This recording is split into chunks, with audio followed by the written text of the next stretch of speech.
On March 2, protests erupted at Jawaharlal Nehru University with teachers, students, and opposition leaders accusing the administration of undermining the campus's inclusive ethos. The protest was triggered by Vice Chancellor Santi Sri Dulipudi Pandit's podcast remarks, which drew sharp criticism.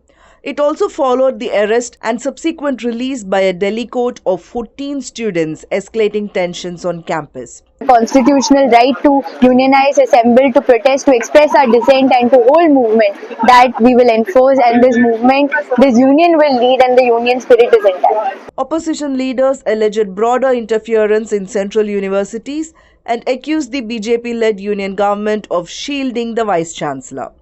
CPIM leader Brinda Karat cited Dr. B.R. Ambedkar's annihilation of caste in her criticism.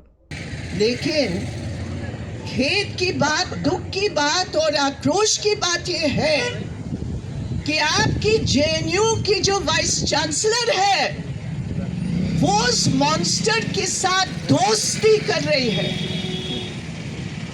Karat said recent developments threaten affirmative action and the rights of marginalized communities. ये Modi government के खिलाफ ये सवाल उठता है कि आपकी अपनी मनोवादी विचारधारा के कारण आप जेएनयू को एक कास्टिस्ट पैराडाइज बनाने का प्रयास कर रहे हैं. Congress MP Mukul Wasnik called the issue symptomatic of constitutional backsliding in higher education. मैं ये मानता हूं कि आज भारत में संविधान को अगर किसी से खतरा है तो सबसे बड़ा खतरा भारत सरकार के शीर्ष पर बैठे हुए व्यक्तियों से है. CPI-ML General Secretary Deepankar Bhattacharya linked the row to debates on reservation and regulatory changes.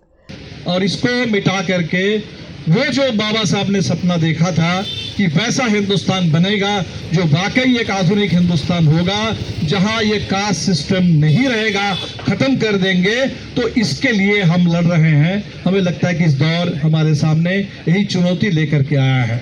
Protesters demanded the VC's resignation and reversal of disciplinary action against student leaders.